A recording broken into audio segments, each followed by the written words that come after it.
Vineeth Sreenivasan direct ചെയ്യുന്ന ജേക്കബിന്റെ സ്വർഗരാജ്യത്തിൽ ഗൗതം മേനൻ അഭിനയിക്കുന്നു എന്നൊരു വാർത്ത ഇറങ്ങിയിരുന്നു. എന്നാൽ ആ വാർത്ത ശരിയല്ല എന്നുള്ള കാര്യം തന്റെ ഫേസ്ബുക്ക് പേജിലൂടെ വിനീത് ശ്രീനിവാസൻ തന്നെ റിവീൽ ചെയ്തിരിക്കുകയാണ് ഇപ്പോൾ. ജേക്കബിന്റെ സ്വർഗരാജ്യത്തിൽ ഗൗതം മേനൻ ഒരു important role ചെയ്യാനായിട്ടിരുന്നിരുന്നു.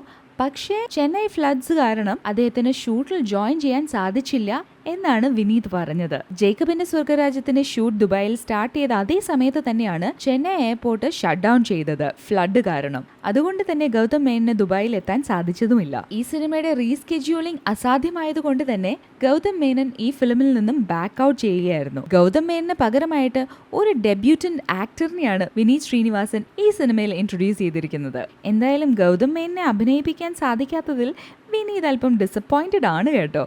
Ranji Panicker, Sai Kumar, TG Ravi, Sreenath Bhasi, Dinesh Prabhakar, Lakshmi Ramakrishnan എന്നിവരൊക്കെയാണ് മറ്റ് കാസ്റ്റിൽ എത്തുന്നത്. പൃഥ്വിരാജ് എന്ന് പറയപ്പെടുന്ന ഒരാളുടെ വാക്കും ഞാൻ നിനക്ക് ഡേറ്റ് തന്നിരിക്കുന്നു, ആ വാക്ക് നിന്നെ ഞാൻ മഹാസൗധത്തിലേക്ക് കൊണ്ടുപോകുന്നു വന്നയാൾ കാഞ്ചനയിടത്ത് ഇളക്കി വിടുന്നു, വിഷയങ്ങൾ ഉണ്ടാക്കുന്നു, തകർക്കുന്നു. വിമല് പറഞ്ഞു നിർത്തിയിടത്താണ് ഞാൻ ഈ പറയേണ്ടതെന്ന് എനിക്ക് തോന്നിയതുകൊണ്ടാണ് ഞാൻ അനുവാദം ചോദിക്കാൻ